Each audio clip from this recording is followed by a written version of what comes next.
નમસ્કાર, આપ જોઈ રહ્યા છો દિવ્ય ભાસ્કરનું ગુજરાત ઇવનિંગ બુલેટિન. આપની સાથે હું છું પ્રિયંકા.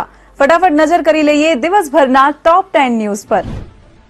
સુરેન્દ્રનગર કલેક્ટર ઓફિસના 1500 કરોડ રૂપિયાનું જમીન એને કરાવવાનું કૌભાંડ સ્પીડ મનીથી ખંડણી લઈને ચાલતું હોવાનો ખુલાસો થયો છે.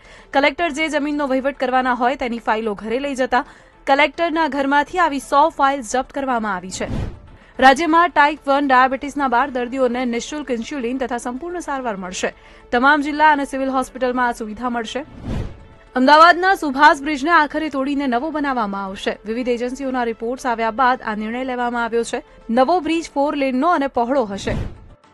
2 વર્ષ પહેલા ગણેશ ગોંડલ સામે મારામારી અને એટ્રોસિટીનો આક્ષેપ કરનાર દલિત આગેવાન રાજુ સોલંકીએ ગણેશ અને જયરાજસિંહ સાથે સમાધાન કરી લીધું છે. કહ્યું, અનિરુદ્ધસિંહ અને દલિત આગેવાનોએ મોહરું બનાવીને સમગ્ર સમાજને ગેરમાર્ગે દોર્યો હતો. ટેટ 1ની પરીક્ષા બાદ જાન્યુઆરીમાં 5000 શિક્ષકોની ભરતી થાય તેવી શક્યતા. માર્ચ સુધીમાં પસંદગી પ્રક્રિયા પૂર્ણ કરવાનું લક્ષ્ય રખાયું છે, જેથી ઉમેદવારોને નવા આખો વિડીયો જોવા માટે ડાઉનલોડ કરો દિવ્ય ભાસ્કર એપ.